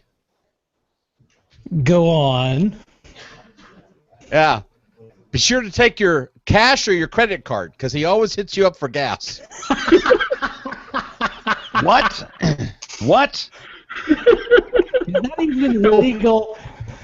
Hang on, Brian. Brian, wait a minute. How many times did I fly you at WFO Birmingham on storm tracks? I never asked you for gas money. Don't give me that. Yes, you did. Yes, you did. Hey, gas is a lot We've got to land in Carrollton and get gas. I hope you got some money. Y'all are terrible. And the government. By the way, before Jay goes, Kevin, you and Jay were the two Blizzard of '93 outdoor reporters. You guys remember that? Oh, how could we forget? We all had the hat. Yeah. So the question is, Jay's hat. Jay had his hat. Kevin had his hat. What hat was the best? What was the most stylish hat there? I feel like I was somehow infamous for that hat, and I don't know why. Jay, has your hat lived on? Has it gained a life of its own since that time? Believe it or not, that was actually a hat that was given to me by Tracy Haynes, who immediately took it back as soon as the event ended. I don't know. The Kevin Selly hat lives on forever. I know. James puts it on. I took such a razzing for that hat. James looks like Mr. Haney when he wears it. So why is it that the Kevin Selly hat is in the possession of James Spann? Why wouldn't it be in Kevin Selly's possession? So Kevin's last day at Channel 6, it was kind of sad, and I went out after the shift was over, and on my steering wheel was the hat. It was a gift, a parting gift from Kevin. Isn't that sweet? And I have guarded it with my life. Makes the little heart go pitter-pat. Actually, I was just mad at him for getting me into the business, but. Sounds about right. But before you go, what's? I know you got to leave here in a second. What's been your most exciting event since you've been in Kansas to work? Well, honestly, it had to have been Greensburg. I mean, that was a heck of an event.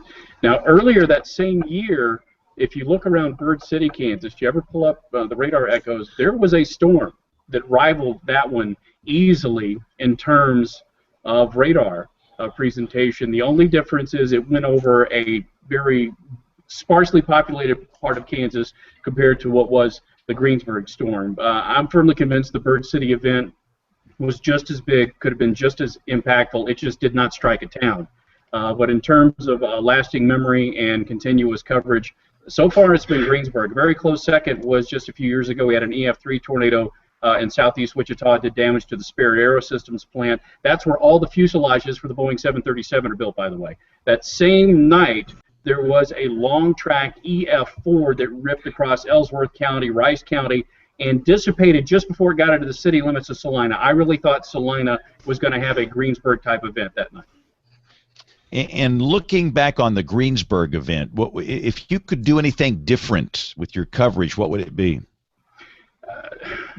James, every station in town, I think, did a great service that night. Now you got to remember, we are all multi-station networks. So I was on continuously on Channel 13, Nate's favorite station, Cupcake, KUPK. Cupcake! And because that's what covers Southwest Kansas. But once we realized, you know what, this is going to be a major event, we just went ahead and started broadcasting on the entire network. And so all the stations pretty much started that way, as they were all on their local station in Southwest Kansas. But once it became obvious that the event was going to unfold the way it was, we all broke in across our entire networks to make sure that we serviced everybody on that night. And God, who knew that it was going to generate until, what, 3 or 4 in the morning is when it finally kept recycling and transitioned to an outflow dominant cell, and it produced some very severe wind damage, including fatalities in Ottawa County before it finally gave up the ghost as it left the state, left the DMA. Wow. Well, let's hope you don't have to do that again anytime soon. Well, Jay, thanks a lot, and good luck on your... See, here's the difference between Jay and the rest of us. He actually prepares his late news. Like Kevin and I, we just walk in there, at 10:02 and go on the air. So that must be nice. Must be nice. All right. Thanks a lot for the invite again. Hope to see you again. Thanks, Jay. Thanks, Jay. Hi, Jay. Thanks, Jay. All right, let's take a break here. We got all kind of things to do here. We got Professor Peters. We've got the astronomy report from Tony Rice, weather roundup. We've got Nate's news. We got picks of the week. So much more here as WeatherBrains rolls along. WeatherBrains 101 with Professor Peters. The WSR 88D, like other weather radars, calculates the height of the radar beam centerline, assuming a standard atmosphere. If the atmosphere deviates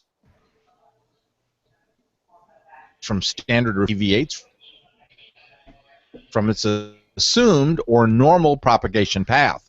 In other words, it refracts or bends just like a beam of light propagating through different media and can either subrefract or superrefract. The beam is assumed to refract a certain amount in the standard atmosphere. If it refracts less than this standard, then it is called subrefraction. The beam will be higher than the radar calculation, and hence target height will be underestimated. Using 110 nautical mile range and 1.5 degree elevation as an example, the beam's centerline height is approximately 26,000 feet. Under subrefractive conditions, echo tops at 26,000 feet would be overshot by the radar beam and go undetected. The echo tops would be detected on a lower elevation slice. Subrefraction occurs when the atmospheric temperature lapse rate approaches dry adiabatic and when moisture increases with height. The classic scenario is an inverted V sounding with a moist layer aloft, which in the United States occurs most frequently in the West, especially in the summer. In addition to underestimated echo heights, this phenomena tends to reduce ground clutter in the lowest elevation cuts. The opposite situation, superrefraction, occurs when the radar beam refracts more than the standard. The beam will be lower than calculated, and target height will be overestimated. The classic situation is a temperature inversion, either at the surface or aloft, and can be caused by terrestrial radiation, subsidence, thunderstorm outflows, cold advection behind a front, to name just a few. Besides overestimated echo heights, superrefraction increases ground clutter in the lowest elevation cuts and is the cause of what we normally refer to as anomalous propagation, or AP. As an example, using 90 nautical mile range and 1.5 degree elevation, the beam's centerline height is about 19,000 feet. Under superrefractive conditions, echo tops at 19,000 feet would be undershot by the radar beam. The echo tops would be detected on a higher elevation slice. This is just a reminder that we have to be careful with the tools that we use and remember their shortcomings. If you have a question about the weather, drop an email to question@weatherbrains.com. Looking beyond the atmosphere, I'm Tony Rice with your astronomy outlook for the week of January 19th. Launch calendars are filling up in Florida, California, Japan, and Kazakhstan, with launches of communication and Earth-observing satellites. Of interest to meteorologists are NASA's Soil Moisture Active Passive, or SMAP, satellite, and NOAA's Deep Space Climate Observatory, or DISCOVER. SMAP is scheduled to launch January 29th from Vandenberg Air Force Base in California shortly before sunrise. It will fly in a sun-synchronous orbit, allowing it to revisit areas every 2 to 3 days to monitor soil moisture and the ground's freeze-thaw state. This data will be used to improve flood and landslide predictions, as well as drought monitoring. More accurate readings about the amount of water available from land surfaces will help us better understand the state of the atmosphere. This is expected to improve weather models and ultimately local and regional forecasts. On the opposite coast, SpaceX is preparing a January 31st, 6:30 p.m. launch of NOAA's Discover spacecraft from Cape Canaveral, Florida. Discover will improve NOAA's space weather alert and forecasting capabilities by providing 15 to 60-minute warning times before coronal mass ejections affect Earth, and better forecast where those impacts might be. Discover won't be joining other NOAA weather satellites in geosynchronous orbit, however. It's bound for the L1 libration point, about 1 million miles from Earth. This is where gravity from the Earth and Sun are effectively canceled out. When the weather ball is red, warmer weather is ahead. When the weather ball is white, colder weather is in sight. When the weather ball is green, no change in the weather is foreseen. When colors blink by night or day, precipitation's on the way. Hey, before the weather roundup, Chris, how much time do you have? What's your on-air schedule tonight? I've got about 10 minutes or so. I have to tape a recorded insert just after 9 o'clock my local time. Well, we have some nosy personal questions for you, too. I mean, so tell us about your station. Tell us about the Phoenix market. Well, I work for CBS 5, Meredith-owned station here in Phoenix, Arizona. Been here for about 5.5 years now. We have pretty quiet weather much of the year, including today. It was a wonderful 75 degrees, a lovely January day. We are expecting the Pro Bowl this Sunday, and the Super Bowl will be followed by that the following Sunday. So a lot of folks here in town. And the Waste Management Phoenix Open will be played the same weekend as the Super Bowl with a guy named Tiger Woods. Never heard of him? A lot of sports coming to town in the next couple of weeks or so, and so we're really excited about that. And our weather is going to hopefully hold up for all of our winter visitors here. We do occasionally get some active weather, mainly in the summertime. That's our severe weather time. The southwest monsoon kicks up, and we occasionally do get dew points in the 70s here in the desert, surprising a lot of folks. And we get those monster dust storms that some referred to as haboobs. We had a big one about 4 years ago that was bigger than anybody can ever recall around here. It was about 1 mile high, and it went for about 200 miles long. Just covered everything in a layer of dust, and it's just a wonderful thing to experience. Said no one ever here. We do get bouts of heavy rain, and unfortunately, our single-day precipitation record happened in September. We had 3 inches of rain in one day. I say unfortunately because I was on a boat 100 miles off the coast of San Diego when that happened. So I missed out on the big event here. And by the way, we should mention for those people that are listening to the podcast version, we finally found somebody whose hair is as good as Dr. John. I mean, you guys, it's just unbelievable. I mean, Dr. John and Chris, I mean, nobody should have hair like that, you know? I mean, goodness. Yeah, the next time I see him at NWA, I'll go and mess up his hair. There you go. So Chris, what's the one most interesting? Is the haboob the most interesting event you've worked during your 5 years there? You know, yeah, that one in the 5th of July of 2011 was the monster dust storm that everybody, I guess that's the weather event of record since I've been here. 2 other storms happened. I believe it was the same year. It was the year that the National Weather Association's annual meeting was in Tucson. Yeah. We had an anomalous cutoff low that dropped in from the north. We had something like 12 tornadoes in the state of Arizona in one day, or a two-day period. We averaged anywhere from 2 to 3 per year for the entire state. We also had the largest hailstone ever recorded in Maricopa County, and it was about the size. They didn't really know how to judge it, but they figured it was about the size of a hockey puck, about the size of a hand. And so we had a hailstorm here. We had tornadoes across the state. That was a pretty interesting time. So that was yet another weather event where I wasn't here for it because I was down in Tucson at NWA, and back up here. Okay, time to talk about the weather. Yeah. So like during a typical day when things are quiet, how much time do you get on the air in a newscast for the weather? A typical main weathercast is about 1:45 to 2 minutes. Wow, that's tight. Let's see. That's tight. Tonight's newscast, I'm in for 1:45. Ooh. And they'll probably cut that back down to 1:30 or so. Oh, and if there's a lot of news happening, it might be as little as 1 minute. Wow. You know, everybody has one of these, and they say they can look on your smartphone, or you can look it up online, or it's going to be 77. Oh, brother. And one final question. I know you got to go. Tell us about how you work social media there. What's your social media presence? Well, I do a little bit of Google+, but mostly it's on Twitter and Facebook. Facebook is Chris Dunn Weather. I also have an SD Weather for San Diego Weather because I maintain a relationship with the sport fishing industry in Southern California. And then also on Twitter, Arizona Weather and Chris Dunn CBS 5.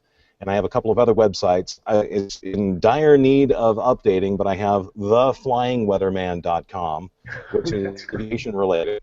And I also have thefishingweatherman.com, which is all, of course, fishing related. Yes. And Brian Peters has the WiFiStealer.com if you'd like to find him. So, no, Chris, thanks for taking the time to come on the show. It was great. Appreciate the aviation expertise you bring to the table, and we hope to have you back real soon. And good luck with the newscast tonight. All right. Well, thanks for having me on, guys. I appreciate it, and have a great night. Thanks, Chris. Okay. Great, Chris. Thanks a lot, Chris. Thanks. Weather Roundup, it's quiet. I mean, there's nothing happening. I mean, we got nothing. I mean, I can't even find you a watch, a warning, an advisory across the continental United States. And I guess the biggest issue that just happened was, John, your icing up there yesterday. That's right. That was nasty. Nasty. We actually had freezing fog around here last night with visibility down below a quarter of a mile. And that tends to put a glaze on the roadway. So I was impressed. They actually got, in the township that I live, they were actually out putting some salt and grit down on the roads at about 8 o'clock last night. But that's it. I mean, it's boring around here. Yeah, no, we're going through the thaw right now, which is a good thing. So, and again, Aubrey is going to be back next week. We hope for a 4-hour email special. And if not, we're going to fire her as the email officer and put that back on Kevin because he loves that. There you go. Put him to work. The man has a 5-week backlog of emails, and we got some good ones here too. So we promised to get around to that. So thankfully, let's Dr. do this. Responds to them all. So yeah, and exactly. I gotta tell you, you send an email to email@weatherbrains.com, and if it's a news item, I'm going to read it on the news thing here. But if it's a weather question, there's a 99% chance you're going to get a response from John Scala that looks. I imagine this is just a taste of what his consulting clients get. I learned some stuff. This is good stuff. No, it really is. I mean, John's responses are fantastic. I can't wait to read them. So, I just, it makes me want to not respond to the email because now I'm getting used to his responding to them, and I'm like, well, I could, throw in my 2 cents, or I can wait for John to throw it on a couple of bucks and learn something. So. All right, so I'm looking at my clock, and Kevin and I both have to run here, but I'm going to roll the fog bank. We have Skydiver back this week, and then I'm going to roll Nate's news intro, and I'm going to vanish into a news studio, but I'll let you guys do picks of the week. But let's roll the fog bank with Skydiver. We interrupt this program to annoy you and make things generally irritating. Hello, everyone. This is David Phillips, Skydiver on Twitter. My first pick is Comet Lovejoy photos from Earth Science Picture of the Day. Number 2 is also from Earth Science Picture of the Day with a picture of a fog bow over Sparta, Greece. Astronomy Picture of the Day had a winter solstice picture from Italy. Polar stratospheric clouds from spaceweather.com. And I'll close out today with NOAA's climate.gov website with a discussion on the drought in California. Hat tip to Jen Henderson's Weather Safety Daily newsletter for this. Thanks for listening. Skydiver out. Interface complete.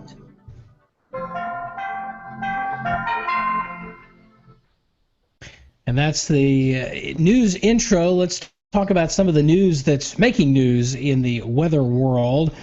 First, I want to welcome back Patrick Crawford to the air. As you recall, he is the meteorologist for KCEN TV in Central Texas. He was shot about a month ago in his parking lot. He was in his car pulling out of the parking lot of the TV station and was shot by as of unknown assailant. They have not been able to capture the person who did the shooting, but he was back on the air this morning for the first time since the incident about 4 weeks ago. So we're certainly glad that he is back and recovering, and hopefully we'll be able to find the assailant and get that taken care of, because that's a little scary. I'll be quite honest with you. Also, an interesting article in Popular Mechanics. This is not a news or not a publication where you get a lot of weather stuff, but Catherine Miles, a former guest on the program here, wrote an article about the potential failure or weakness in the satellites, the NOAA satellites that monitor our weather here in the United States, both the GOES, the geostationary, and then some of the polar orbiting. The concern is, and this was released in an audit by the Government Accountability Office, suggesting that some of these satellites may fail before their replacements are launched and are ready for use. Quoted in the article is Representative Lamar Smith from Texas. Quote, "The ability to make timely and accurate weather forecasts should be a top priority for NOAA. Unfortunately, our next generation weather satellites have been plagued by problems, including dysfunctional management, delays, and cost overruns. As a result, gaps in our domestic weather data could jeopardize our forecasting capabilities, putting American lives at risk." And the article goes on to talk about the different delays, the fact that a couple of these projects have been put on the GAO's high-risk list over the last couple of years. It really is an interesting article and something that has been of concern to a lot of folks in the weather enterprise, because we are so dependent on the satellites. Of course, GOES-R will go up here in the next little bit, but that's only one of the next generation satellites to replace some of the geostationary satellites that are nearing end of life or will be, near or beyond end of life by the time their replacements are ready for launch. So that'll be something that we're watching very closely. And finally tonight, some big weather going on. We don't have a whole lot going on around here, but our Estonian correspondent Tarmu Tenelsu from Estonia, of course, talking about some big weather in the United Arab Emirates. They had hail and heavy rain in the desert. You wouldn't think about that. But this is in Dubai. Rain, thunder, and lightning started in the early morning hours, according to this article from the national.ae. And a big deal there. So it was boring here, but as we know, just because it's boring here in the United States doesn't mean it's boring everywhere. Usually it's quite the opposite. So that's all the news. If you have any elements you'd like to send to us, you can send them email at weatherbrains.com, or you can tweet them at me. I am NSJ on Twitter. Now, we already heard Skydaver's picks of the week. Let's go around the digital mahogany table and talk about a pick. This can be anything weather related, whether it is a website, a book, a link, something on a TV show, an article of clothing, what have you. And I'll start in keeping with the aviation theme, aviationweather.gov. Just about every pilot, I'm sure, has seen that website. Hopefully they're using it from time to time. But it's actually a really good resource, some really good information there. And even if you're not a pilot, it does allow you to look at the weather through a different lens. We can see that we all look at the weather in the lens of whatever it is we're trying to do. If I care about some event on Saturday, I probably don't care about the weather between now and then. And looking at the aviation weather is another way to sort of change perspectives from time to time, sort of force you out of your comfort zone a little bit. Brian Peters, a pick of the week from you, sir.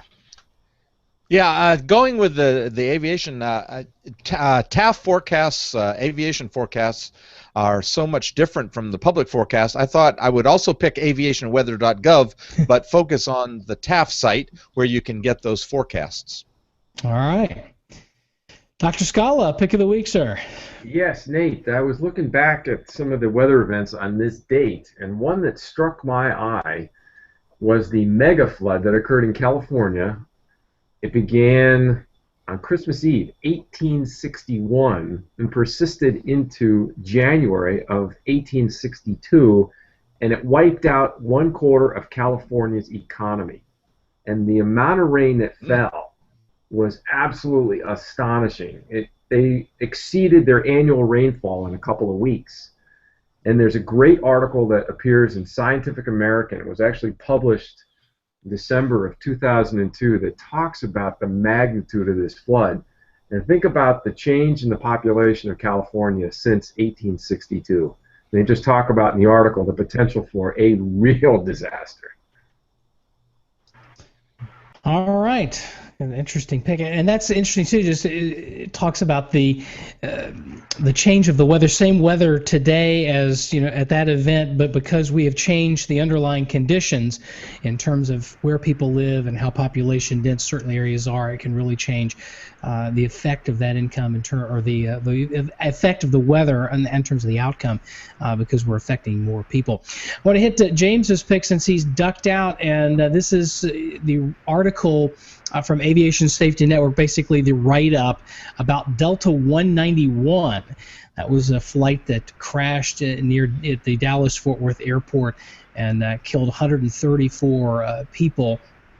Really scary stuff with that one, and we've made some improvements to our air traffic system as a result of that flight, talking about wind shear and microbursts and that sort of thing. It's something that we don't talk about, as Mike Smith would say, and he wrote, at length in his book, Warnings.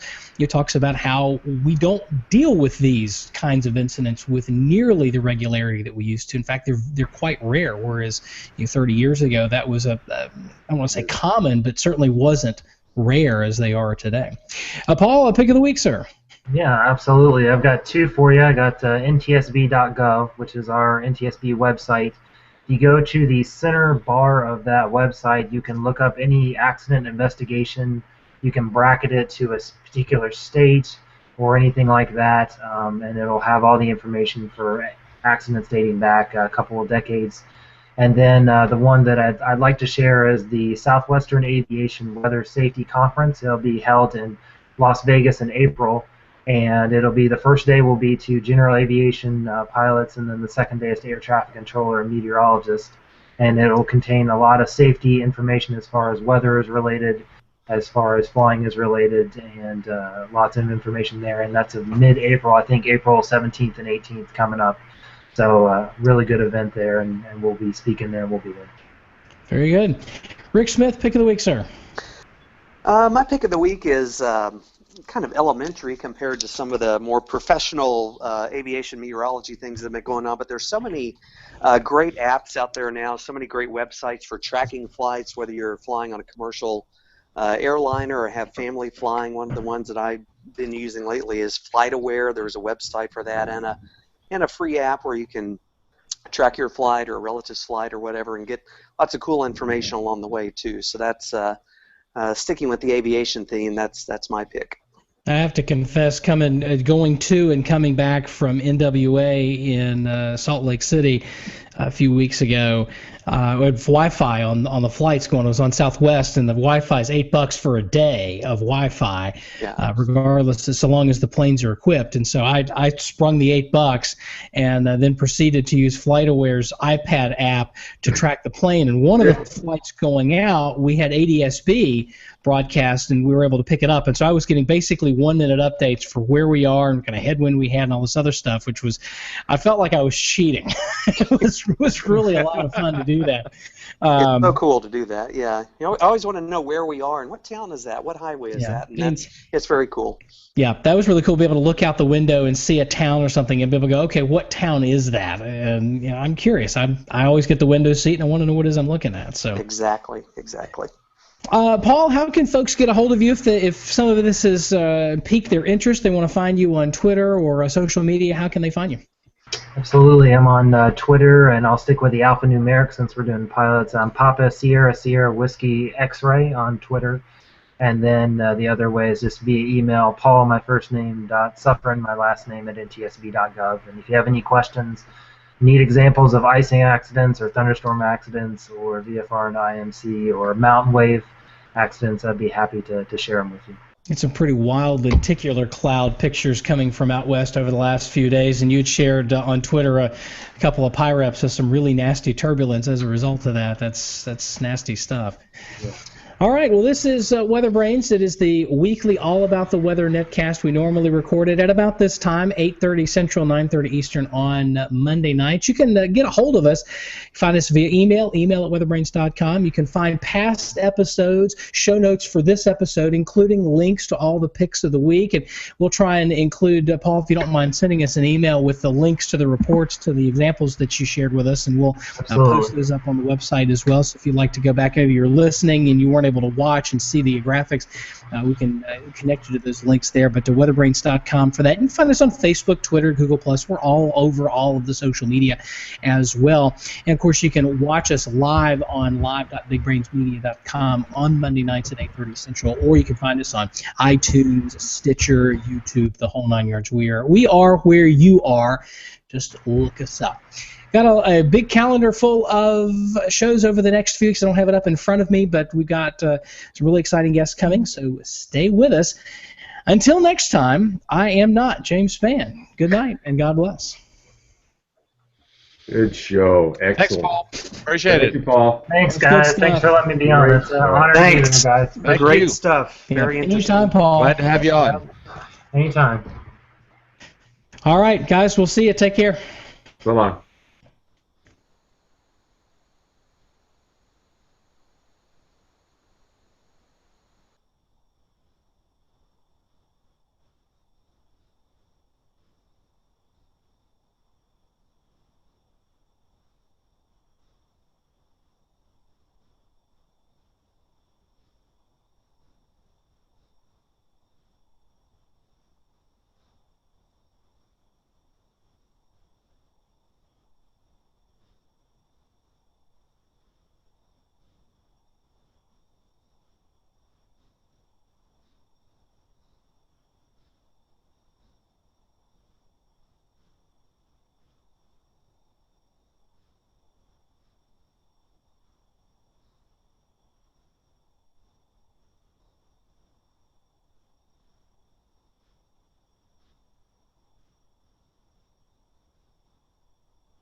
At least on the.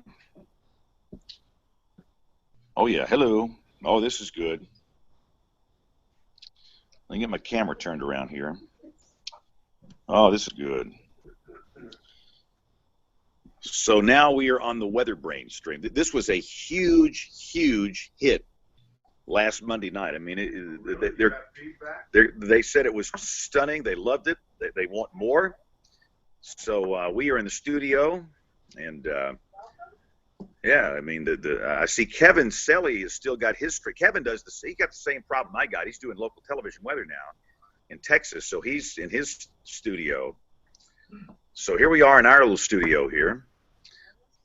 So they can't hear us. We're over here. Right? No, it's just the mic on the phone. I mean, but no, you can actually hear it pretty well. I mean, so for all you WeatherBrains weenies, I'll be back in my studio here to talk with.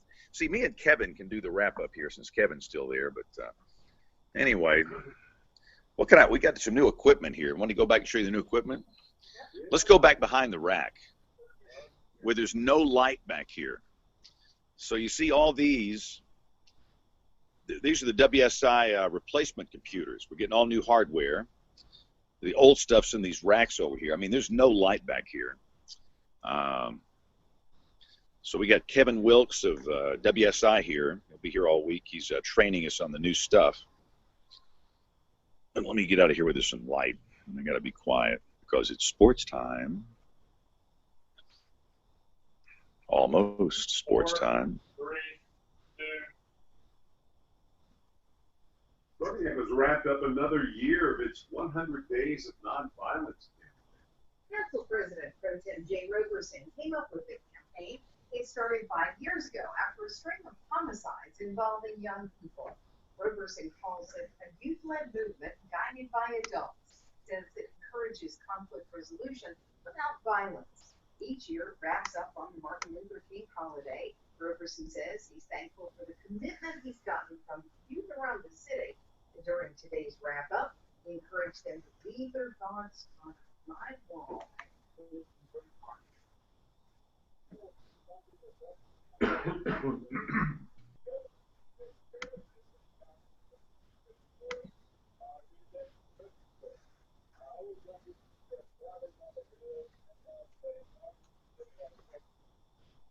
Roberson says a move toward nonviolence is a natural progression from Birmingham's history of fighting for civil rights. And while many people are vowing to reduce violence, others vowing to reduce their waistlines. Scale Back Alabama participants are weighing in to keep on top of their weight loss. The statewide health program kicked off January 6th. People in Scale Back Alabama are trying to lose at least 10 pounds. If they do, they're eligible for cash prizes. About 1/3 of adults in Alabama are obese. Scale Back Alabama is geared towards reducing those numbers.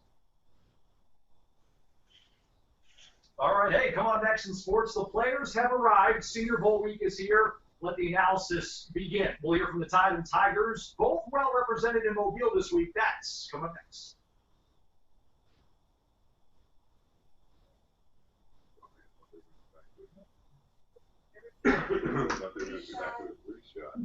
We have been coming back to the free shot, No worries. That's why I'm just gonna sit here and shoot this thing. Well, I mean, what is this? Is like some kind of is this the transportation unit where you're beamed up here, stand in front of this thing? There's nothing like turning around and seeing James Spann recording before live streaming. It's a nightmare being live on the WeatherBrains stream. I mean, it's a total nightmare. So, well, what is this? What is the meaning of this thing here? I mean, we have it over here too. No, the audio podcast is done. The produced version, but on the YouTube version, this goes on. This will be recorded forever. Yeah, this guy. Dave, what does this mean? What I mean, is this some? I think this symbolizes the meaning of flying. Better yet, Let it go round in circles. Billy Preston from 1972. So had a great nighttime photograph of the City Fed building last night. It's a marvelous shot, and posted WSGN, and the comments lit up. I was stunned at how many people remember that. Dave was a disc jockey at WSGN. But Dave did you use the name Dave Baird? I did. They wouldn't let me have it. I wanted Russ Knight. They wouldn't let me have it. I was Casey Walker for a while. Whatever jingles they had, I was that name. Yeah. They made me, whenever I used my real name, I was Jim. They had spare jingles made up for announcers. Interesting. Names. That's I cool. never got a jingle made for me. I think we quit using them. I think we need jingles for the newscast. I think before we come on, we need jam jingles. That could be fun. This could be a whole new thing. Sid always comes up with them off the cuff. The best weather, James Fan. James Fan. So, Dave, another question from the WeatherBrains crew is that a real mustache or is that nose hair? Nose hair. Nose hair. I need to please get the clipper out. All right, so I'm gonna leave you all alone. This is. Thank you. Take your little audience back over there. I'm gonna walk him back over to the control room. Yeah, this is where it's happening back here. Yeah. Oh, this is awesome. So. I'm not showing him the bathroom, please.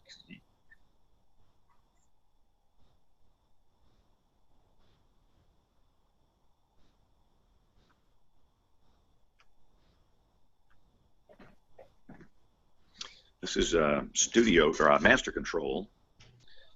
Studio control is down here.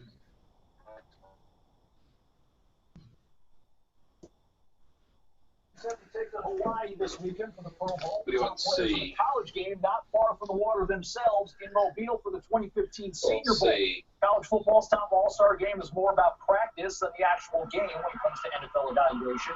Besides Blake Sims, he has much to be gained this week as perhaps any quarterback in attendance. He likes his chances. Relay, Sal.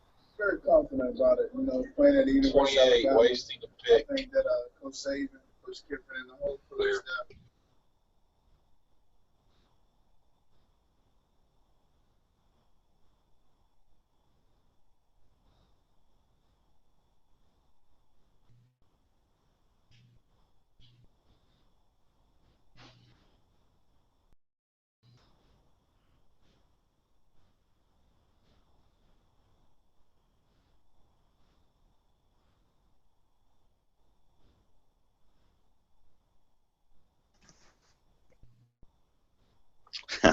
So I ran out of Wi-Fi.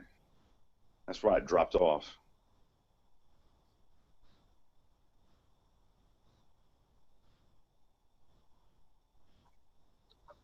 It's the magic door. In fact, I'm going to drop it off. We'll see you back in the studio here in a second.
good evening, good evening, good evening, good evening. Boy, it's creepy how many people are still watching this. Well, sorry, what happened back there, I was holding my camera, my phone, going back to the control room, and it ran out of the Wi-Fi coverage, and that's why it dropped off back there. I mean, there are multiple, Wi-Fi networks in the building. The one I use is kind of limited over here, so sorry, but we're just having some fun. Now, I enjoy the show tonight. I am not a pilot. I am, needless to say, very interested. Always have been, always will be. I'll probably never learn to fly. I simply just, don't have time. I say this a lot.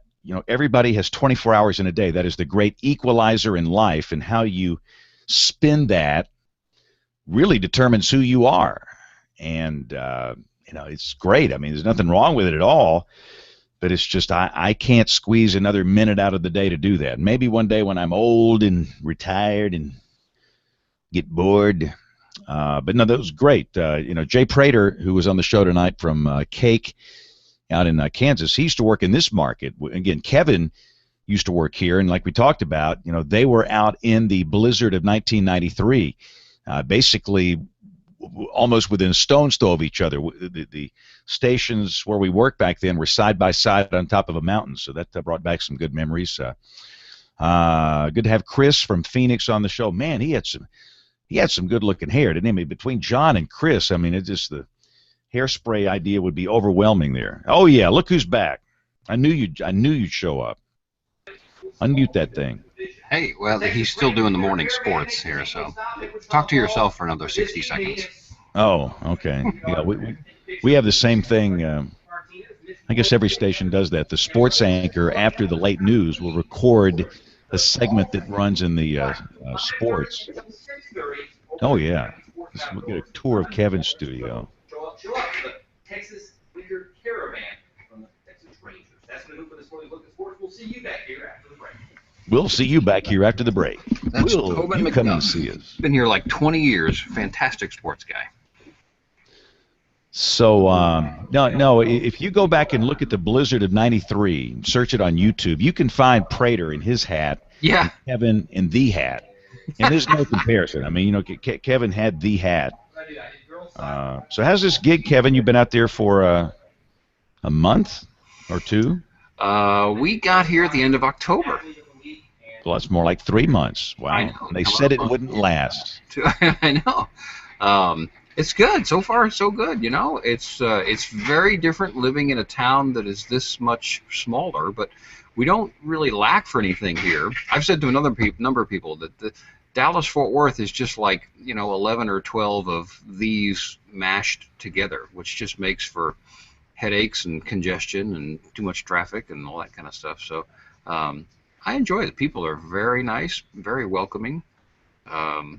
The tone of the, I get a little trickle of email or Facebook notes, and the guy that was here before me, Skip McBride, he's still in town, but he was here for 32 years, and the tone of the notes that are coming in, very nice people, but they start off kind of with the idea that these folks were just bound and determined to not like me because they like Skip so much. And they say, well, you kind of won us over, so I guess it's okay. And so it's very funny, but it's very nice. Well, that's good. No, it's, and you'll never be him, and he'll never be you, and you just have to be yourself, and it'll all work out. All right, man, I got to go. We're in that phase of life where my mom's in the hospital. Oh, no.